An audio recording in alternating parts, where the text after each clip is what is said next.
عطائے رمضان، عطائے رمضان، عطائے رمضان، عطائے رمضان۔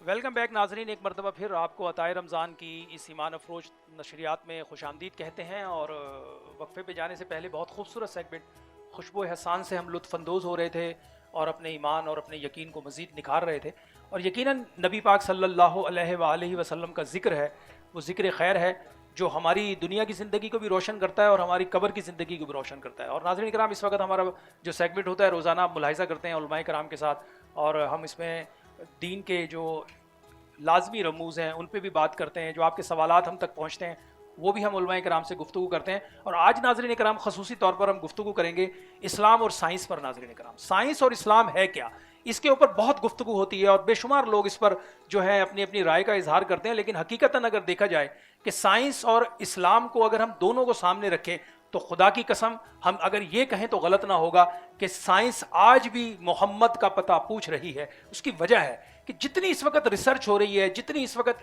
جو فائنڈنگز آ رہی ہیں مختلف جو یونیورسٹیز کی طرف سے، اور جو ہم دیکھ رہے ہیں اور شیئر ہوتی ہیں باقاعدہ، انٹرنیشنل مختلف جو ہے میگزین نکلتے ہیں جن پہ وہ شیئر کرتے ہیں، بالخصوص جو برٹش سے ایک میگزین نکلتا ہے اور ایک نیوز ویک نکلتا ہے، اس میں بھی گاہے بگاہے ہم دیکھتے رہتے ہیں کہ وہ کئی چیزوں کا اعتراف ہمیں کرتے ہوئے نظر آتے ہیں کہ جناب اسلام کی اس چیز نے ہمیں یہ فائدہ پہنچایا۔ اور حقیقتاً دیکھا جائے اس وقت جتنی ایجادات ہے ناظرین کرام روئے زمین کے اوپر، یہ ساری کی ساری جو ہے نبی پاک صلی اللہ علیہ وآلہ وسلم کے معجزات کی شکل میں ہم تک پہنچی ہیں، اس پہ بھی ہم آج بات کریں گے۔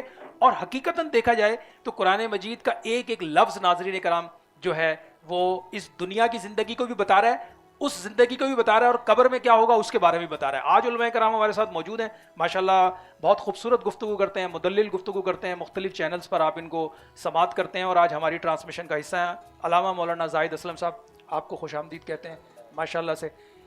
ایک تو آج موضوع جو ہے وہ ظاہر سی بات ہے بڑا ایک، اس پہ گاہے بگاہے بات تو ہوتی ہے لیکن علماء کی طرف سے جو ہے اس پر اتنی زیادہ بات نہیں ہوتی جتنی مطلب ہمیں اس پہ کرنے کی ضرورت ہے، کیونکہ ہم تو دین فطرت کے ساتھ جڑے ہوئے ہیں، اور ہمارا دین تو ایک ایک چیز، جیسے ابھی پچھلے دنوں جب برٹش نے یہ راز معلوم کیا اور انہوں نے جناب سارے میڈیا کو اکٹھا کیا اور انہوں نے کہا کہ یہ آج ہم نے ایک ایسا راز معلوم کر لیا جو صحت کے بہت قریب ہے، اور جو آدمی اس فائنڈنگ کے اوپر چلے گا وہ صحت کے بہترین مقام پہ ہوگا، تو سارا میڈیا اس پر فوکس کیے بیٹھا تھا۔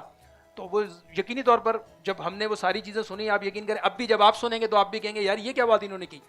آپ ذرا تصور کریں، وہ یہ کہتے ہیں کہ ہم نے یہ راز پایا کہ جو لوگ بیٹھ کر پانی پیتے ہیں ان کے 360 اعضاء جسم کے جو ہیں وہ تباہ ہونے سے محفوظ ہوتے ہیں، جبکہ یہ بات ہمارے آقا اور مولا نے 1500 سال پہلے امت کو تعلیم فرما دی، بیٹھ کے سیدھے ہاتھ سے بسم اللہ پڑھ کے 3 سانس میں جو پانی پیتا ہے اس کے 360 اعضاء تباہ ہونے سے بچ جاتے ہیں۔ یہ بات ہمیں بتائی کب؟ نبی رحمت نے 1500 سال پہلے۔ سائنس جو اپنا دعویٰ کرتی ہے کہ جی میں بہت عروج پہ ہوں، سائنس کو اس بات کو معلوم کرتے کرتے 1450 سال لگ گئے، اور وہ اب آ کر بڑا خوشی کا اظہار کر رہے ہیں کہ ہم نے وہ راز معلوم کر لیا۔ تو ہم نے کہا بھائی نبی پاک کی رحمت کے قریب آ جائیں، آپ کو یہ اتنی مشقت سے گزرنا بھی نہیں پڑے گا اور یہ سارے فضائل آپ تک پہنچ جائیں گے۔ تو آپ فرمائیے گا یہ مسلمانوں پر لازم ہے کہ نہیں ہے کہ ہم اپنے نبی کا چرچا بھی کریں؟ اور جتنی ایجادات ہو رہی ہیں قرآن سے ہو رہی ہیں، تو ہم کیا وجہ آج راندہ درگاہ کیوں ہیں؟ ہم بہت پیچھے کیوں چلے گئے؟ جی بسم اللہ الرحمن الرحیم، نحمدہ ونصلی علی رسولہ الکریم، اما بعد فاعوذ باللہ من الشیطان الرجیم، بسم اللہ الرحمن الرحیم۔ علم الانسان ما لم يعلم، قال اللہ تبارک و تعالی فی القرآن المجید، افلا یتدبرون القرآن ام علی قلوب اقفالها، صدق اللہ العظیم۔ سبحان اللہ، سبحان اللہ۔ روز صاحب آج کا جو ٹاپک ہے بہت ہی پیارا ٹاپک ہے اور اس ٹاپک کی بڑی ضرورت ہے، اور ہمارے معاشرے میں لوگ سمجھتے ہیں کہ سائنس کسی نئی چیز کا نام ہے۔ حقیقت تو یہ ہے کہ جتنا جدید دور آ رہا ہے اسی سائنس کی بدولت اسلام جو ہے دنیا کے کونے کونے پہ پہنچ رہا ہے۔ بے شک بے شک۔ اور یہ بات یاد رکھیے کہ سائنس ترقی کر رہی ہے، اس کا مطلب یہ ہے کہ اسلام ترقی کر رہا ہے۔ جو بات سائنسدانوں نے آج 1500 سالوں کے بعد آ کے اپنی تحقیقات کے مطابق نکالی ہے، جی ہاں تو اس بات کے بارے میں تو میرے آقا نے بہت پہلے بتا دیا بے تھا۔ شک، بے اب اس کی میں چند مثالیں دینا چاہوں گا۔ جی جی جی پارہ نمبر 27 کے اندر اللہ تبارک و تعالیٰ کا قرآن کریم کہتا ہے وَأَنزَلْنَا الْحَدِيدَ فِيهِ بَأْسٌ شَدِيدٌ وَمَنَافِعُ لِلنَّاسِ، واہ واہ واہ، کہ ہم نے لوہا نازل کیا، اس میں لوگوں کا بہت بڑا نفع ہے نفع ہے بالکل، اور یہ بڑی پاور والا ہے۔ جی۔ یہ کب فرمایا؟ جب میرے آقا کا دور تھا، بے شک اور میرے آقا نے پہلے ہی بتا دیا تھا کہ یہ لوہا جو ہے بہت فائدہ مند ہے۔ اس وقت صحابہ کرام تھے۔ آج اس دور کے اندر دیکھ لیجئے کہ سائنسدانوں نے تحقیقات کی، اس سے جو ہے نا زراعت کے آلات بنائے، جی پھر اس سے جو ہے نا اپنا گولیاں بنائی جاتی ہیں، پھر اس کے علاوہ اور بہت زیادہ سریہ ہے جس کا لوہے سے فائدہ اٹھایا جاتا ہے۔ تو پتہ یہ چلا کہ میرے آقا نے 1500 سال پہلے جو بتا دیا تھا کہ یہ اللہ تعالیٰ کی ساری نعمتیں ہیں، جس نعمت پر بھی غور کرو گے تو کوئی بھی نعمت جو ہے نا جی ہاں فائدے سے خالی نہیں ہوگی۔ بے شک بے شک، اور اسی طرح 30ویں پارے کی سورۃ الفیل کا آپ مطالعہ کریں، الم تر کیف فعل ربک باصحاب الفیل الم یجعل کیدہم فی تضلیل وارسل علیہم طیرا ابابیل ترمیہم بحجارۃ من سجیل۔ بے شک اس صورت کے اندر جو ہے نا وہ ابابیل والا واقعہ ہے۔ جی ہاں تو سائنس سے پہلے قرآن نے آ کر یہ بتا دیا تھا کہ جب وہ ابابیل آئے تھے انہوں نے پتھر پھینکے تھے، پتھر پھینک کر اتنی طاقتور پاورفل قوم کا خاتمہ کیا تھا۔ تو میرے آقا نے اس وقت یہ فرمایا تھا کہ اسلام اتنا پاورفل ہے کہ یہ کنکریاں، یہ پتھر جو ہے اگر تم ایک کنکری مارو گے تو اسلام آ کر جو ہے نا اس کی بھی آگے شان بیان کرے گا۔ تو ہوا یہ کہ میرے آقا نے اپنے دور کے اندر جب یہ ابابیل کی بات کی، پھر پتھروں کی بات کی، پھر کنکریوں کی بات کی، تو آج اگر سائنس نے اپنی تحقیقات نکال کے یہ باتیں کی کہ اگر ایک بندوق ہے اس کے اندر چھرا ڈالا جائے تو اس کو اگر مارتے ہیں تو وہ بندے کے لیے جان لیوا ثابت ہو سکتا ہے۔ تو سائنس کہتے ہیں کہ ہم نے ترقی کی، سائنس نے کوئی ترقی نہیں کی، بلکہ میرے آقا امام الانبیاء نبی پاک علیہ الصلوۃ والسلام کے فرامین نے ترقی دلوائی ہے آ کے۔ اور یہاں پر ایک بات کرنا چاہوں گا، ایک انگریز نے کتاب لکھی آسمان اور زمین کے درمیانی فیصلہ۔ اچھا وہ لکھتا رہا، اس نے بڑی تحقیقات کی، بڑی ریسرچ کی، اس نے 1000 خطوط بھیجے سائنسدانوں کو کہ یار میں جو ہے نا آسمان اور زمین کے درمیانی فیصلہ نامی ایک کتاب لکھ رہا ہوں اور تم میری رہنمائی کرو۔ اس کو بڑا عرصہ دراز گزر گیا تو اس کے پاس ایک مسلمان کام کرتا تھا، اس نے جب اس کو دیکھا کہ یہ 12 مارا پھرتا ہے، پریشان گھوم رہا ہے، اس نے پوچھ لیا کہ یار وجہ کیا ہے؟ کہتے کہ یار میں ایک ریسرچ کر رہا ہوں۔ پوچھا کہ کیا ریسرچ کر رہے ہو؟ کہنے لگا کہ میں ایک کتاب لکھنا چاہتا ہوں آسمان اور زمین کے درمیانی فیصلے پر۔ تو آپ نے فرمایا کہ پھر پریشانی کی کیا بات ہے؟ مسلمان نے کہا، اس نے کہا کہ یار پریشانی کی بات یہ ہے کہ میں نے 1000 سائنسدانوں کو خطوط لکھے ہیں، ان کے جوابات بھی آ رہے ہیں، مگر پھر بھی میرے پاس کوئی بات نہیں ہے کہ میں لکھوں۔ اچھا اس مسلمان نے جواب دیا، اس نے کہا کہ ہمارا قرآن ہے، ہماری حدیث ہے، اور سب سے بڑی بات جو اس نے لکھی نا، اس نے کہا کہ تو نے مولا علی کے خطبات پڑھے ہیں؟ کہنے لگا کہ ہو از علی، میں نہیں جانتا کہ علی کون ہے۔ آپ نے فرمایا جاننا بعد میں، پہلے یہ نہج البلاغہ جا کے لے کر آؤ۔ اچھا وہ جو اپنا انگریز سائنسدان تھا، اس نے جب نہج البلاغہ اٹھائی، اس کو پڑھا، مطالعہ کیا، مطالعہ کرنے کے بعد اس نے آگے آخر میں کیا لکھا؟ کہتے کہ it is my final decision. کہتے کتاب کے آخر میں لکھتے ہیں کہ میں نے بڑی بڑی کتابیں، بڑی بڑی ریسرچ اور بڑی تحقیقات کی ہیں، لیکن اس کتاب، اس خطبات کو پڑھ کر میں یہ اپنا آخری اور حتمی فیصلہ لکھ رہا ہوں کہ اس کتاب کو لکھنے والا یا تو خود خالق کائنات ہے، اگر خالق کائنات نہیں ہے تو کم از کم اتنا ضرور ہے کہ جب بنانے والا بنا رہا تھا تو یہ اس کو دیکھ رہا تھا۔ اور اس سے یہ پتہ چلتا ہے کہ یہ تو بات ہے مولا علی کی کہ آنا مدینۃ العلم وعلی بابوہا، کہ علم کے شہر کے دروازے کا اتنا علم ہے تو مصطفیٰ کا کتنا علم ہوگا۔ اور پھر قرآن میں میرے آقا نے بار بار یہ فرمایا کہ علم الانسان ما لم یعلم، کہ اللہ نے انسان کو وہ علم دیا جو نہیں جانتا تھا۔ اقرأ باسم ربک الذی خلق۔ اب اس پر اگر کلام کی جائے تو مفسرین کرام نے تفسیر ابن کثیر دیکھی، البدایہ والنہایہ دیکھی، تاریخ طبری دیکھ لیجئے، اور تفسیر روح المعانی شریف، ان کے اندر علماء نے یہی لکھا ہے کہ یہاں پر جس تعلیم کی بات کی جا رہی ہے وہ یہی تعلیم ہے کہ قرآن پڑھو گے، حدیث پڑھو گے تو اس قرآن اور حدیث کی برکت سے سائنس کا علم خود بخود آ جائے گا۔ اچھا یہاں پر ایک آخری بات عرض کرنا چاہوں گا، ایک سائنسدان نے اپنی ریسرچ کر کے نا اپنی کتاب کے اندر لکھا کہ جی ہم نے بڑی ترقی کر لی ہے۔ وہ کیسے؟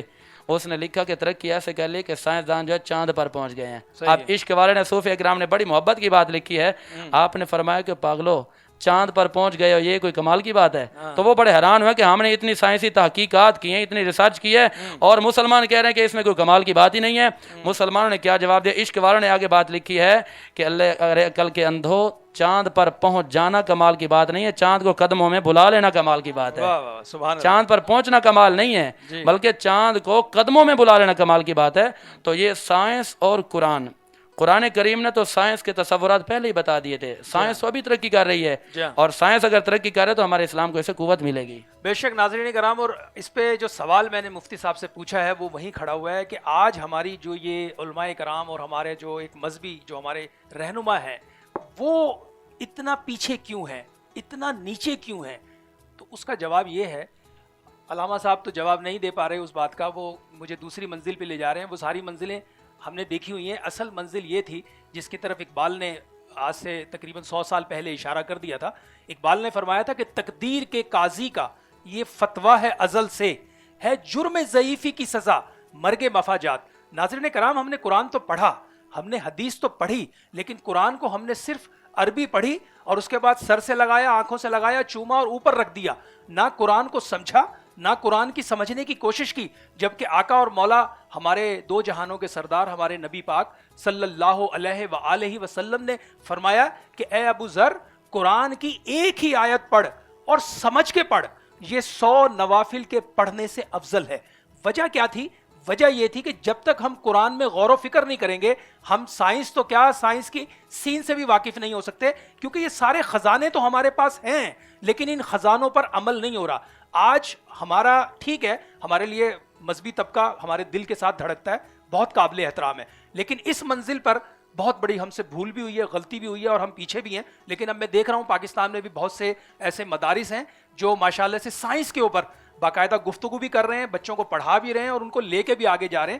کیونکہ ناظرین کرام دیکھیں، اللہ سبحانہ و تعالیٰ کا تو یہ فیصلہ ہے اور اللہ کی یہ شان ہے اور اللہ کا یہ قانون ہے کہ جو بھی قوم محنت کرے گی وہ منزل پائے گی. اب دیکھیں سورج نکلتا ہے نا، اس کی روشنی مسلمانوں کے لیے نہیں، سب کے لیے ہے، پوری مخلوق کے لیے ہے.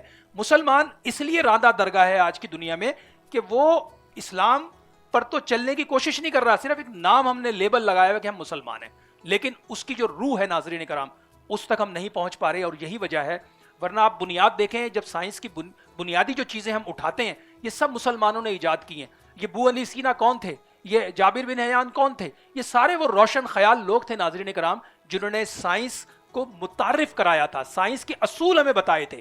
لیکن بعد میں کیا ہوا، یہ جو پچھلے 150 سال ہمارے گزرے ہیں، 150-200 سالوں کی جو ناظرین کرام یہ منزل ہے، یہ میں سمجھتا ہوں کہ اندھیروں میں پڑے ہیں، نیچے گر گئے ہیں، پستی میں چلے گئے ہیں، فرقہ پرستی میں بڑھ گئے ہیں. ایک دوسرے سے ملنے سے پہلے ہم ان کا مسلک معلوم کرنے کی کوشش کرتے ہیں، جبکہ کلمہ طیبہ سے بڑی نہ کوئی شناخت ہو سکتی ہے، نہ کوئی اس سے بڑا فخر ہو سکتا ہے، نہ اس سے بڑا کوئی کمال ہو سکتا ہے کہ مہربان نے تمہارے سینے میں کلمہ طیبہ چمکا دیا. اب تو کسی اور شناخت کی ضرورت ہی نہیں ہے، لیکن اس کے باوجود ناظرین کرام ہم بھٹکتے پھر رہے ہیں، ہم راندہ درگاہ ہیں. ہمیں اسلام کے بنیادی جو اصول ہے اس کو پھر سے اپنانا ہوگا اور پھر سے اس کی طرف آنا ہوگا. آج ہمارے ساتھ موجود ہیں ماشاءاللہ بلوچستان سے تشریف لائے ہیں اور ہماری ٹرانسمیشن میں آج پہلی مرتبہ حصہ بن رہے ہیں علامہ مولانا سمیع اللہ نقشبندی صاحب. ماشاءاللہ نقشبندی صاحب، آپ کا جو سلسلہ ہے، تعلق ہے بلوچستان کے ایک علاقے سے ہے، کلات آپ فرما رہے تھے. گو کہ ٹھیک ہے، بلوچستان ہمارے پیارے وطن کا ایک خوبصورت صوبہ ہے. آپ فرمائیے گا کہ آپ اس سوال کو کس طرح سے رسپانس کریں گے؟ سائنس اور قرآن، بے شک قرآن بنیاد ہے اس سائنس کی، لیکن آج ایک مسلمان کو کس طرح سے رسپانس دینا چاہیے مسلمانوں کو، لوگوں کو، کہ ہم الحمدللہ ہم اسی میراث کے مالک ہیں، ہمیں یہ میراث پروردگار نے عطا کی. لیکن ظاہر سی بات ہے ہم جو نیچے گئے، پستی میں گئے، اپنی کم علمی کی وجہ سے، اپنی نالائکی کی وجہ سے اور اپنی میں سمجھتا ہوں کہ کم کجی کی وجہ سے. جی کیا فرمائیں گے؟ بسم اللہ الرحمن الرحیم. الحمدللہ آج بہترین موضوع کا انتخاب ہوا، جی جی قرآن اور سائنس. قرآن کریم فرقان حمید کے اندر جا بجا اللہ رب العالمین نے تدبر کا حکم دیا، سبحان اللہ، غور و فکر کرنے کا. جی جی جی تو وہ غور و فکر کس چیز میں ہم کریں گے؟ تو حکم یہ ہے کہ دنیا کی بہت ساری ایسی چیزیں ہیں جن کی طرف اللہ رب العالمین نے اشارہ فرمایا اور حکم دیا کہ ان چیزوں کی طرف تم غور کیوں نہیں کرتے ہو. بے شک بے شک افلا ينظرون الى الابل كيف خلقت. بے شک یعنی ان چیزوں کی طرف جب انسان غور کرتا ہے تو یقیناً اس کے اندر بہت ساری چیزیں انسان کے سامنے آ جاتی ہیں اور اللہ رب العالمین کی حکمتیں ظاہر ہو جاتی ہیں. صحیح. تو سائنس بھی اسی چیز کا نام ہے. سائنس تحقیق کو کہتے ہیں، جی کسی چیز کے تہ تک جانا، کسی چیز کی جانچ پڑتال کرنا، اس میں دیکھنا کہ اس کے اندر کیا کا فوائد ہیں اور کیا نقصانات ہیں. صحیح. اور انہی چیزوں کو قرآن مجید فرقان حمید نے بالکل نمایاں کیا ہے.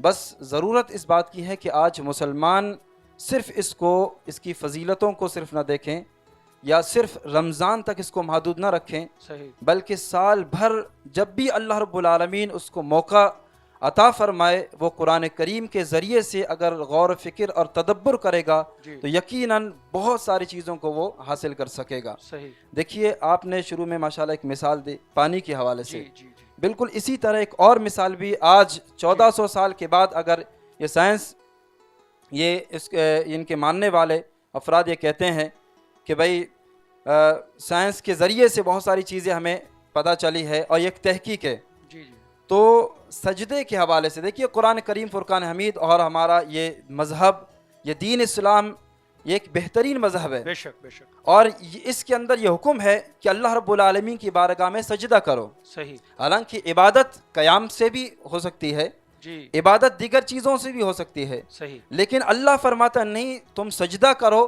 اور پیشانی کو زمین پر رکھو، جی، یہی عبادت مجھے محبوب ہے۔ تو آج سائنس یہ کہہ رہی ہے کہ بندہ جب سجدہ کرتا ہے تو اللہ رب العالمین نے یہ دل جو ہے نا اس کی پمپنگ سسٹم جی، پورے جسم کے اندر یہ خون کو پہنچا دیتا ہے یہ دل، جی جی، لیکن سائنس کے افراد اور جو تحقیق ہے وہ لوگ یہ کہتے ہیں کہ بھئی دماغ کے اندر ایک ایسی جگہ ہے جہاں اس دل کی پمپنگ کی وجہ سے وہاں تک یہ خون نہیں پہنچ سکتا۔ اب انہوں نے کیا کہا؟ انہوں نے کہا کہ انسان کو چاہیے کہ دن میں 2 سے 3 مرتبہ الٹا لٹکے، اپنے آپ کو لٹکائے، تو پھر یہ خون وہاں تک آسانی کے ساتھ پہنچ سکتا ہے۔ پھر سائنسدانوں نے کیا کہا؟ انہوں نے کہا کہ اس کا بہترین طریقہ مسلمانوں کا سجدہ ہے کہ وہاں آپ کو الٹا لٹکانے کی ضرورت بھی نہیں، بلکہ آپ خود سجدے میں چلے جائیں گے تو یہ خون وہاں خود بخود پہنچ جاتا ہے۔ جی جی جی، تو کیا کہ آج یہ سائنس کی ترقی ہے اور آج سائنس کی باتیں ہو رہی ہیں، لیکن اسلام 1400 سال پہلے، 1450 سال پہلے یہ سب چیزوں کو واضح کر دیا کہ دین اسلام کے اندر یہ چیزیں موجود ہیں۔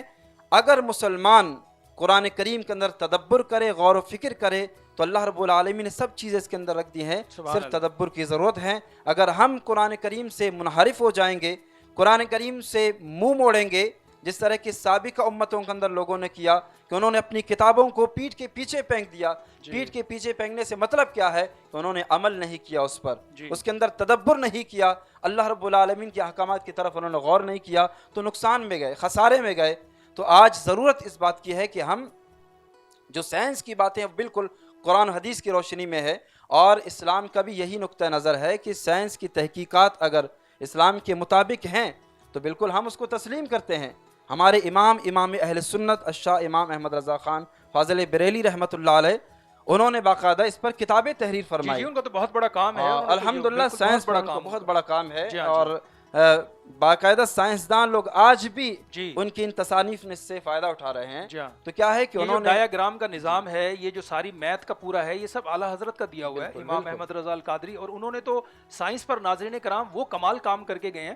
اعلیٰ حضرت کو تو لوگ جو ہیں وہ یہی جانتے ہیں کہ اعلیٰ حضرت جو ہیں وہ ایک شاعر تھے، ایک عاشق رسول شاعر کی حیثیت سے زیادہ تعارف ہوا ہے اعلیٰ حضرت کا، لیکن حقیقتاً اگر دیکھا جائے ناظرین کرام تو امام احمد رضا القادری بریلوی جو تھے وہ بڑی علمی ہستی تھے۔ اگر حضرت امام ابو حنیفہ کے بعد کسی ہستی کو اگر پرکھا جائے تو وہ امام احمد رضا القادری بریلوی ہیں، جنہوں نے یہ جتنا میتھ کا سسٹم ہے، یہ ڈائیگرام کا سسٹم ہے، یہ جتنا آپ کا کیلکولیٹر کا نظام ہے، یہ ساری چیزیں اعلیٰ حضرت حل فرما کر گئے۔ بعد میں بڑے بڑے انگریز آتے تھے ان کے پاس، اور میں وہی جو بات کہہ رہا تھا نا اقبال والی کہ تقدیر کے قاضی کا یہ فتویٰ ہے ازل سے، کہ بنیادی طور پر جو اس وقت امت یہ 150 پونے 200 سال کا جو پیریڈ گزرا ہے نا، اس میں ہم جرم ضعیفی میں مبتلا ہو گئے، ہم علم سے دور ہوئے، ہم یونیورسٹیوں سے دور ہوئے۔ ہم نے کیا کیا ہے ناظرین کرام؟ ہم نے حقیقتاً دیکھا جائے اپنے آپ کو ہم پستی میں لے کر چلے گئے، ہم نے اپنے دین کے ٹکڑے ٹکڑے کر دیے، ان کو ہم نے فرقوں میں بانٹ دیا۔